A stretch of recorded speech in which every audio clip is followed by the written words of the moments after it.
Bosun mate, pass the word to station the Special Sea and Anchor Detail. Aye, sir.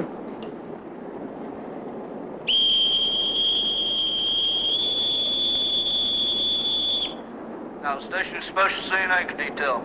That is, now, station Special Sea and Anchor Detail.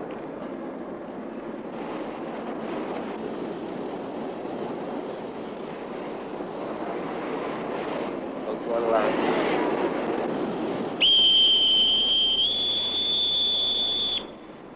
Now, the ship expects to moor, starboard side 2, berth Bravo 3-1.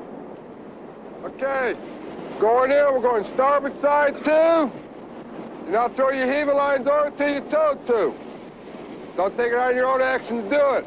Watch your feet. Helping to bring a ship safely home from the sea is a rewarding experience for captain and seaman alike. These men, for the most part, are well trained and ready to respond to each step of the mooring procedure. For a few, this is their first return to port on this ship, the end of their first cruise. But mostly, these men like to think of themselves as old hands. One can drop a monkey's fist at the feet of a pierside line handler from 100 feet. Based on a good fix, time 19, navigator holds his left channel, recommends course 277. Aye. Many of these men know that their ship carries a villain.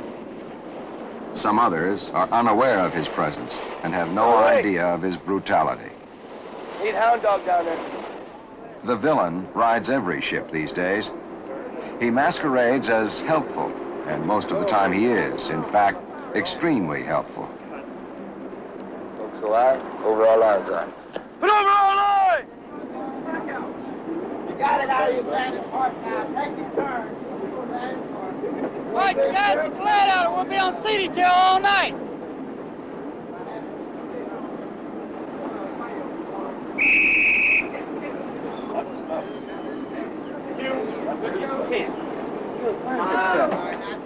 Forecastle Bridge, take line 1 to power and take a strain. Aye, sir. Forecastle Bridge, take line 1 to power, take a strain. Take that line to power! Aboard this ship, the villain has never turned on the crewmen he has served. On other ships, he has in an instant turned savage, wounded and killed crewmen who had been unaware of his presence. Take some more turn! The villain on this ship is preparing to strike. When he does, he may injure any of these men, and he's capable of inflicting serious injury. Check 1, aye. Check line 1! Occasionally, the villain kills. He gonna run a aisle for line 3. Get away from that line. Don't ever test it with your foot. If we had to hold it, then you'd have something to worry about. Folks, alive, hold 1, aye. Yo, Woody, hold number 1! Hold 1! Forward to the folks on the double! At 700 feet per second, the parted line snaps back at nearly the speed of a .45 caliber bullet. Anything in its path is sent tumbling. It lashes with a force like the proverbial ton of bricks. The fragile human body can be torn apart by this vicious assault. The synthetic line villain didn't strike any real sailors in this crew. The injuries we portrayed were to mannequins dressed as deck crewmen. You'll meet these guys again later in the film.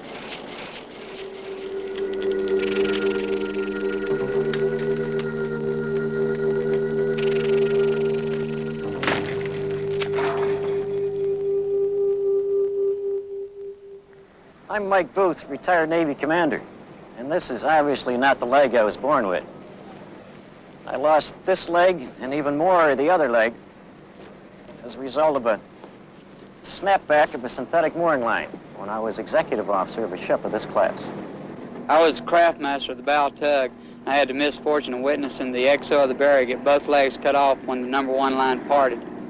As we were unmooring from the Medmore, the 10-inch stern line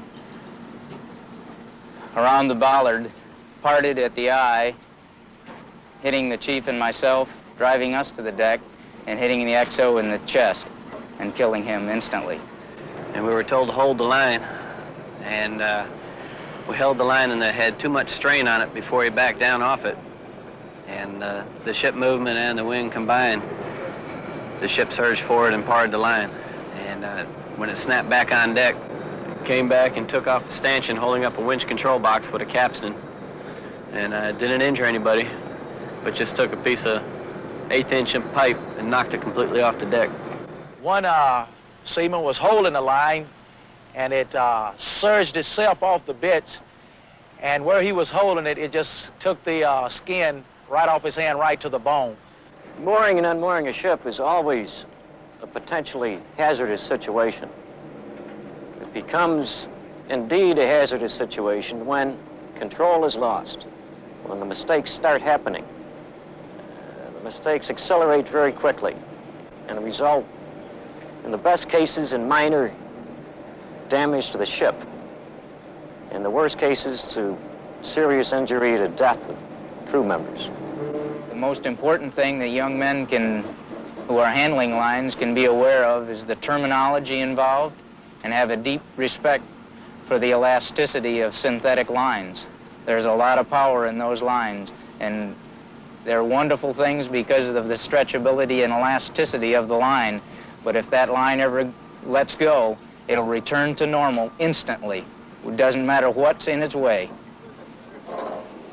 In the last 10 years, nearly 400 sailors have been injured as the result of accidents where nylon line parted under heavy strain. 9 others have lost their lives.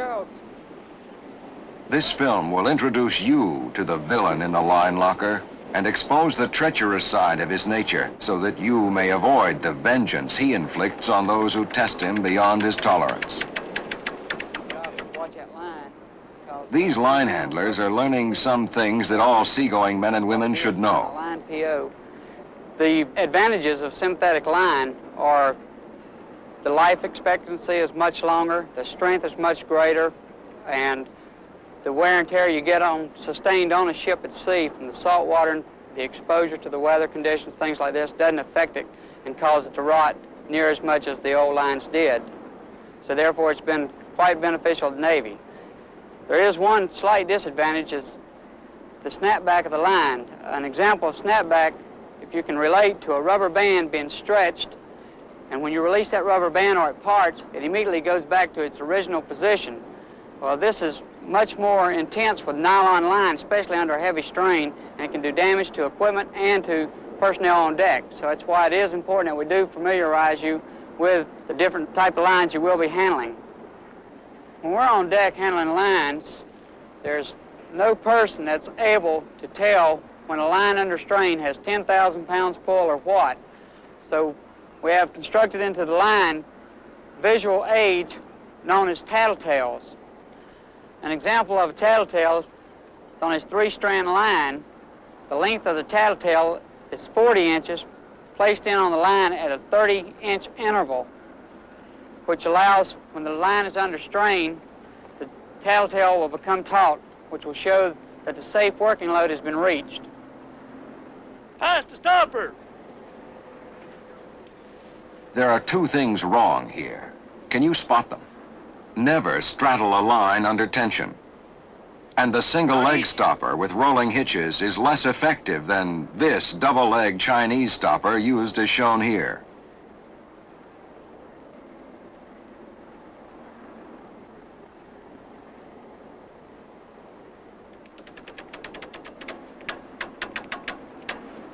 With insufficient turns on the capstan, you cannot heave in a line under load. The fast heaving! Take some more turns! Here's another situation where an understanding of line could help to prevent an accident. For maximum safety, eyes should be made so that their length is at least 5 times the bollard diameter. A small eye in your mooring line can greatly increase the chance of that line parting. Lieutenant Junior Grade Sherwood Cook was in the recoil path of a 10-inch line which parted at the eye and killed his exec. There were 2 factors responsible for the line parting. One was the minimum size of the eye, of the line, and the second was the roughness of the NATO bollards. Most bollards in the United States are very smooth, and the eye of a line will work around it extremely easy. But in La Maddalena, the NATO bollards, they're very rough, very pitted, very corroded. So when 100% load was placed on 50% of the eye, it parted, resulting in the accident. Folks wide, 2 to power and take a straight eye. Yo, Woody, take number 2 to power and take a straight. Take 2 to power! Once a line is passed to the pier, as professional mariners, we need to be absolutely certain of the meaning of each order we receive. Taking a strain means to put the line under moderate tension. Folks wide, surge 2 eye. Surge 2, Woody. Surge 2. Air divers working on the side. The order to surge means to maintain the strain while the capstan is turning. The line is not heaved in or slacked. Bridge, forecastle. Surging 2 at this time.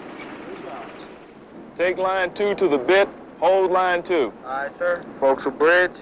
Take line 2 to the bit, hold line 2. All right, flip them off. Let's go. Come on.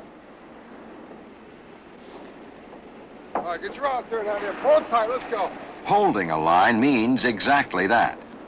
Hold it, even though the line may part. Shift to the bed. Bridge, forecastle. 2 shifted to the bits. Forecastle eye, check 2 eye. Yo, Woody, check 2. Check 2 eye. Check it 2. Checking a line means to hold heavy tension, but allow the line to slack to prevent it from parting. Forecastle eye, hold 2 eye. Hold 2. Whether your line is on the bits or on a capstan, the order to hold carries the greatest risk of parting the line. Good judgment is extremely important here. Is the line beyond its safe working load? What's the age and condition of the line? Is it approaching its breaking strength? Here's where your training and experience really count. It's important to have some idea of where it's safe to be when a line is under heavy tension. Here, too, your experience and good judgment will be your guide. Let's look at the obvious danger zone in this situation.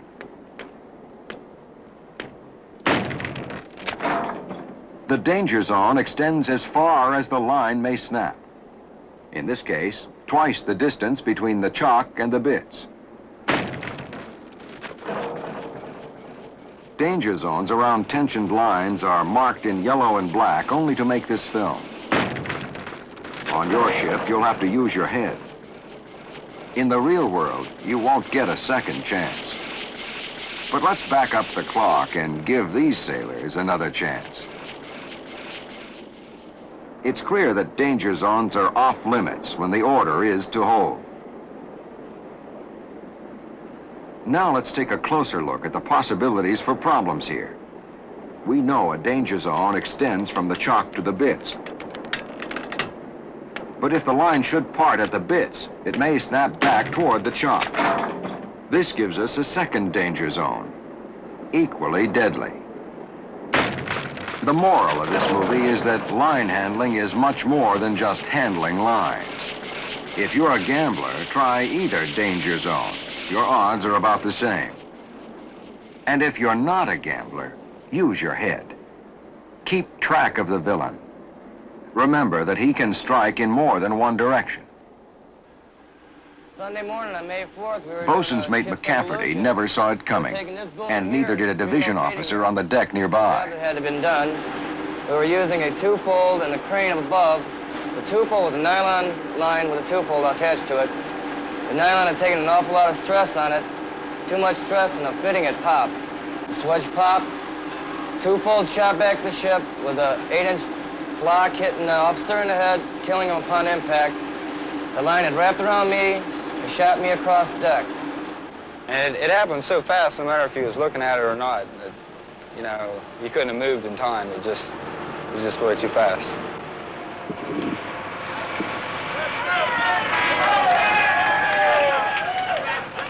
Our hands and our brain, we're told, are what enabled us to mature as a species. and succeed as humans over our animal cousins. Line handling requires both hands and brains.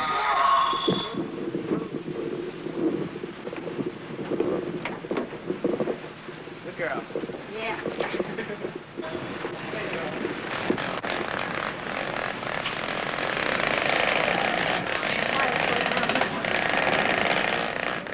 There's several things to consider when you're handling lines around the cleat.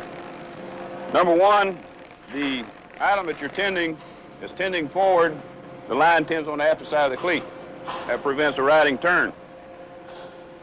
You always stand back 2 to 3 feet from the cleat. When you throw your turns, you get your hands in there, keep your fingers clear of the line, throw your line over it. Same way on the other side, keep your fingers clear, throw your line over it, you step back 2 to 3 feet. The reason why you step back 2 to 3 feet is when the line surges, you'll pull your hands toward it, you have time to let go of it.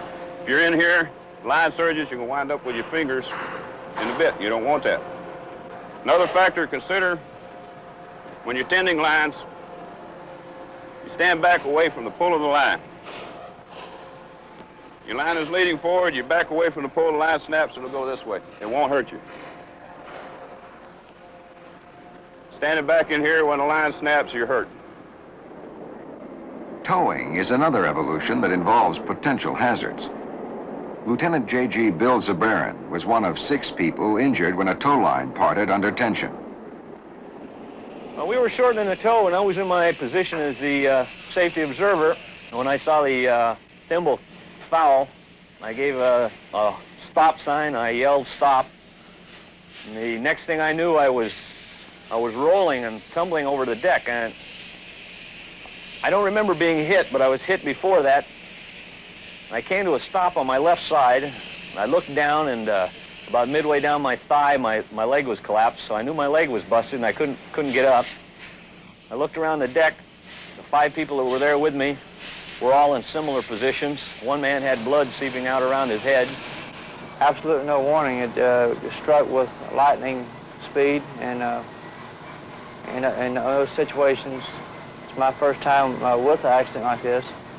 And I've always heard people talking about it, but you have absolutely no time to respond when it breaks. So I don't think it's a lack of attention paid to the job that's being done as much as I think it is the the routine nature that we sometimes find ourselves falling into when we do dangerous projects, and towing is a dangerous job. Commander Mike Booth was the exec on the USS Barry, returning from deployment. Extended deployment in the Mideast and the... He was on the forecastle during the mooring. As we were jockeying alongside the pier, making the landing, getting into the berth, we had number 1 line down to the pier. It was around the bit on the pier. The shipboard end was around the capstan. I was standing probably midway between the life rail and the capstan. I had just finished my business on the forecastle. I was returning to the bridge, facing aft, the line forward on the ship behind me. There was a noise like a cannon shot, like one of our 5-inch guns here. The line parted right at the bullnose. The bitter end whiplashed back, caught me from behind. As I hit the deck, I could see both of my legs spinning down the deck.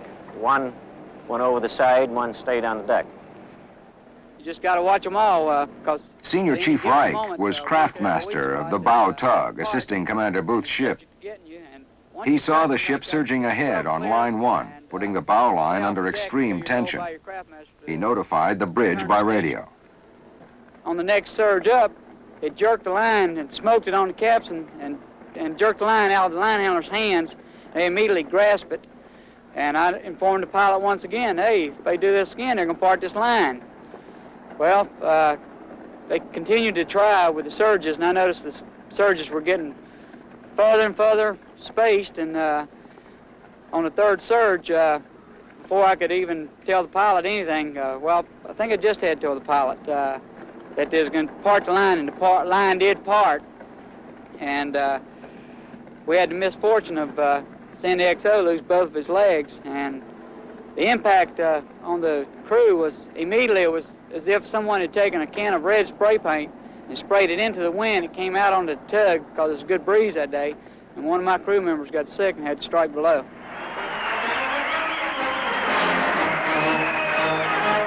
Ship's company aren't the only ones who can be in line for an accident. Pierside line handlers, as well as spectators, have also been targets of the villain. Families and friends must be kept clear of the mooring area until all lines are doubled.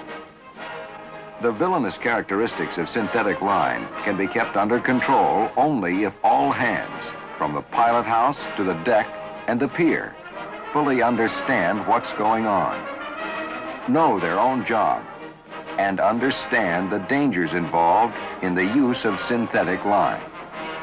Most people doesn't have a chance, unfortunately, to be involved in an accident like this, to actually see it firsthand and be involved in it. And I can guarantee you, once you are in it, you'll never want to be on another one. In any Navy evolution, communications is always the heart of the matter. And in most cases where something goes wrong, a lack of or breakdown of communications and the necessary coordination is a contributing factor to most mistakes. Always respect the lines that you're handling. I mean, lines such as nylon, which is so dangerous because of snapback capabilities, it gives warnings. The only way you can properly and safely manage these potentially hazardous situations are under the guidance of someone who has done them dozens, hundreds of times, like a professional bosunmate. So there's all sorts of things that do happen, could happen, don't happen. You only learn these through experience. So when you're the new kid on the block, on the forecastle, you have to listen. Don't think that everything your boss tells you is a sea story. He's usually seen it, or his boss has seen it, or he's been hurt himself on it. When they say take action, take it, because you're messing with a deadly shipmate there. Be extremely cautious, be wary of lines under strain, but don't be afraid of them. They have their job to do, and if you give them all due caution, they'll do the job for you.